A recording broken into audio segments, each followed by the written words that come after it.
आप सभी साथियों का एक बार फिर से मैं अमन स्टडी चैनल पर वेलकम करता हूं।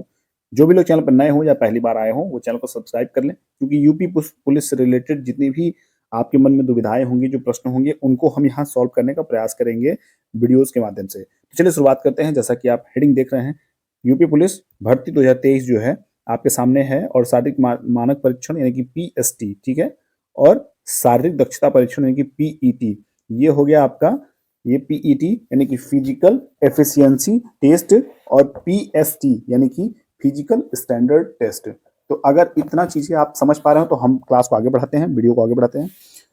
अभी जिन भाइयों के मन में है कि फॉर्म मैं भरूं कि ना भरूं, तो एक बार मैं उन साथियों से जरूर आग्रह करूंगा कि जो भी बॉर्डर हाइट वाले हों, जिनको चेस्ट में दिक्कत आ रही है, वो तो चेस्ट वाली प्रॉब्लम दूर हो जाएगी। लेकिन बात अगर हाइट वाली होगी तो प्लीज आप कहीं जाके मेजरमेंट करा लीजिए उसको, चाहे अपने आसपास जहां भी वो सुविधा मौजूद हो, जरूर मेजर कराइए अपने हाइट को। क्या आप 1.68 की हाइट पूरी कर पा रहे हैं कि नहीं कर पा रहे हैं? देखिए, उसको हम लोग पूरा क्या विधिवत समझते हैं, उसको डिटेल में समझते हैं। जैसा कि आप देख देख पा रहे हैं यहाँ पे स्क्रीन पे कि यूपी पुलिस कांस्टेबल भर्ती 2023 में साफ साफ हमने दिया है, क्या दिया है कि ये जो शारीरिक मानक परीक्षण है, फिजिकल स्टैंडर्ड टेस्ट, हमने PST से इंडिकेट किया इसको। यहाँ लंबाई की अगर बात करें हम, तो सामान्य वर्ग, पिछड़ा वर्ग, अनुसूचित जाति यानी कि अनरिजर्व्ड, OBC और आपकी SC कैटेगरी, इन तीनों कैटेगरी के लिए जो न्यूनतम ऊंचाई है यानी कि हाइट है 168 होनी चाहिए। कितनी होनी चाहिए? 168।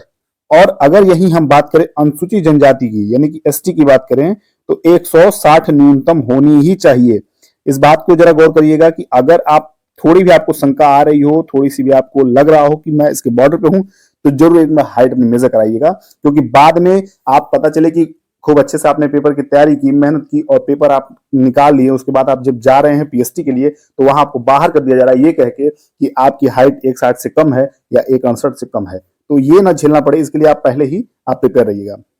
बढ़ते हैं आगे। देखिए, मैंने सीना हेडिंग कर दिया यहाँ पे कि अगर चेस्ट की बात की जाए आपको, तो UR यानी कि अनरिजर्व्ड, OBC और SC के लिए नॉर्मल जो चेस्ट की साइज होनी चाहिए वो 79 सेंटीमीटर होनी ही चाहिए। क्या होना चाहिए? 79 सेंटीमीटर होना ही चाहिए। अब देखिए, मैंने फुलाव में क्या है कि आपको +5 सेंटीमीटर फुलाव होना चाहिए। ध्यान रखिएगा कि 5 सेंटीमीटर मिनिमम फुलाव, चाहे वो जनरल के लिए हो, चाहे वो OBC के लिए हो, चाहे SC के लिए हो, चाहे ST के लिए। इस बात पर जरा गौर करिएगा कि 5 सेंटीमीटर फुलाना आपको सीना आना चाहिए, तभी आप इसमें वैलिड हो पाएंगे।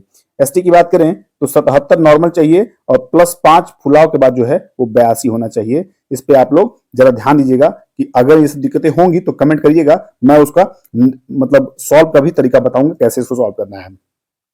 फिर बात करते हैं महिला की। देखिए, फीमेल में जो है लंबाई कैसे, ये कितना मापा जाएगा वो समझिए। लंबाई जो है आपकी, जनरल की महिला हो, OBC की महिला हो या SC की महिला हो, इनका 152 सेंटीमीटर मिनिमम चाहिए, तो चाहिए 152 सेंटीमीटर मिनिमम चाहिए ही चाहिए। अगर ST की बात करें यानी कि अनुसूचित जनजाति की, तो 147 सेंटीमीटर इनका मिनिमम चाहिए। और याद रखिएगा कि अगर लड़कियां इस वजन से कम हैं और आपको लग रहा है कि हम वजन अगर बढ़ा सकते हैं तो बढ़ा लीजिएगा, और पेपर की तैयारी भी करते रहिएगा साथ में। इसको जरूर ध्यान रखिएगा कि मिनिमम जो वेट है वो 40 kg होना चाहिए। अगर आप 152 हैं और परीक्षा की तैयारी कर रही हैं, तो अपने वेट को भी ध्यान देते हुए 40 kg जरूर कर लीजिएगा। ये ऑफिशियल वेबसाइट में जो है इन्होंने बताया है, ऑफिशियल वेबसाइट कह रहा हूँ, जो विज्ञप्ति है उसमें बताया, अभी साफ साफ मैं आपको उसको वहां दिखा दे रहा हूँ।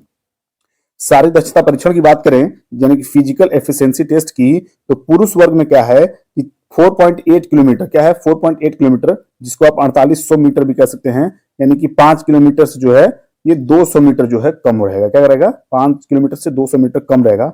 और समय कितना है? 25 मिनट। इसमें आपको निकालने रहेंगे, और जब बात दौड़ की आएगी तो मैं एक अलग से क्लास बनाऊंगा उसके लिए। लेकिन याद रखिएगा कि इसमें आपको तैयारी भी करनी है। क्या है? तैयारी भी आपको दौड़ की भी करनी है। आप परीक्षा के साथ साथ अगर थोड़ा सा समय, आप आधा घंटा ही अगर आप दे पा रहे ग्राउंड में, जरूर दीजिएगा, वरना बाद में बहुत दिक्कतों का सामना करना पड़ता है। मैं ऐसे से बच्चों को देखा हूं कि वो मतलब एक अच्छे सेफ स्कूल में रहते हैं कि जहां से उनको कोई बाहर ना कर सके। अगर मतलब मान लीजिए फिजिकल के बाद भी मेरिट बनती है तो उनको कोई बाहर नहीं कर सकता है, लेकिन फिजिकल में वो डिसेबल हो जाते हैं, वो बाहर हो जाते हैं। तो इस तरह गलतियां आप मत करिएगा। आप अभी से भी ग्राउंड जा सकते हैं, आधा घंटा एक्सरसाइज कर सकते हैं, 2-4 चक्कर दौड़ के आ सकते हैं। तो इतना आप जरूर नोटिस करिएगा इस बात को। अगर महिला वर्ग की बात करें तो महिला वर्ग में क्या है, ठीक पुरुष का आधा 2.4 यानी 2.4 2400 मीटर और समय क्या है 14 मिनट। यानी कि अगर इनकी तुलना में देखें तो दूरी जो है दुगना है और समय क्या है आपका, यानी कि आधे से भी प्लस 1.5 मिनट ज्यादा है। तो ये महिला वर्ग और पुरुष वर्ग दोनों का मैं बता दिया। अगर आप देखना चाहते हैं इसे विज्ञप्ति में तो आपको चलिए मैं विज्ञप्ति में भी दिखा देता हूं, ताकि आपके मन में कोई दुविधा न रहे, कोई प्रश्न न रहे कि ये सब सर कहीं अपने मन से तो नहीं बता रहे हैं। शारीरिक मानक परीक्षण यानी कि फिजिकल स्टैंडर्ड टेस्ट, पुरुष अभ्यर्थियों के लिए न्यूनतम शारीरिक मानक निम्नतम है ऊंचाई। सामान्य अन्य पिछड़ा वर्ग अनुसूचित जाति के पुरुषों के लिए न्यूनतम ऊंचाई 168 सेंटीमीटर होनी चाहिए। क्या होनी चाहिए? 168 सेंटीमीटर। अब बात करें ख वाला बिंदु। ख देखिए बिंदु कह रहा है कि अनुसूचित जनजाति के पुरुष अभ्यर्थियों के लिए न्यूनतम ऊंचाई 160 सेंटीमीटर। आप 168 देखे थे और 8 सेंटीमीटर माइनस करना है तो ये एसटी की हाइट हो जाएगी। अगर दूसरा हम बात करें सीने की, तो सीने देखिए सामान्य अन्य पिछड़ा वर्ग अनुसूचित जातियों के लिए न्यूनतम सीना का माप 79 सेंटीमीटर होना चाहिए बिना फुलावे 79, और फुलाने के बाद कम से कम 84 होना ही चाहिए कम से कम। आप अगर ज्यादा फुला पा रहे हैं तो अच्छी बात है, बाकी 5 सेंटीमीटर मिनिमम आपको सीना फुलाना पड़ेगा। फिर बात करें यहाँ देखिए आगे बढ़िए, और अनुसूचित जनजातियों के अभ्यर्थियों के लिए 77 सेंटीमीटर बिना फुलाव के और कम से कम 82 सेंटीमीटर फुलाने पर होना चाहिए, यानी कि +5 जो है आपका मिनिमम होना चाहिए। जैसे देखिए आप टिप्पणी में देखेंगे दिया कि न्यूनतम 5 सेंटीमीटर सीने का फुलाव अनिवार्य है। अब बात करते हैं महिला की। महिला यहाँ पे दूसरा पॉइंट बना दिया है कि महिला अभ्यर्थियों के लिए न्यूनतम शारीरिक मानक निम्नलिखित है। ऊंचाई सामान्य अन्य पिछड़ा वर्ग अनुसूचित जातियों की महिला अभ्यर्थियों के लिए न्यूनतम ऊंचाई 152 सेंटीमीटर होनी चाहिए और अनुसूचित जनजाति की महिला अभ्यर्थियों के लिए ऊंचाई 147 होनी चाहिए। कितनी होनी चाहिए? 147। तो इसको याद रखिएगा, ये इंपॉर्टेंट है। वजन की बात करें तो महिला अभ्यर्थी के लिए न्यूनतम 40 किलोग्राम जो वजन है ये फॉलो करना ही करना है।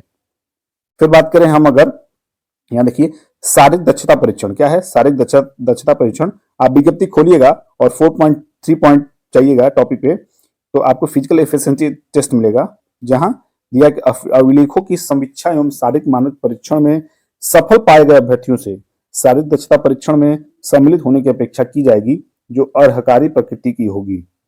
इस शारीरिक दक्षता परीक्षण में अर्ह होने के लिए पुरुष अभ्यर्थियों के लिए 4.8 किलोमीटर, जैसा मैंने पहले बताया चुका है कि 25 मिनट में इनको दौड़ के लिए तैयार होना होगा, और महिला अभ्यर्थी 2.4 किलोमीटर 14 मिनट में पूरी करनी आवश्यक है। तो इतनी सारी चीजें जो है मैं आपको विथ प्रूफ दिखाया हूं, तो आप अगर तैयारी करना चाहते हैं तो अभी से थोड़ा ग्राउंड में समय दीजिए। बाकी चीजें बहुत ही चीजें बदलती हैं बाद में, लेकिन अगर रेगुलरिटी हर चीज में रहेगी तो आसानी से वो चीजें पाई जा सकती हैं। तो फिर से मेरी शुभकामनाएं आपके साथ है। पढ़ते रहिए, मस्त रहिए, स्वस्थ रहिए। मिलते अगले क्लास में, तब तक के लिए बाय बाय, टेक केयर।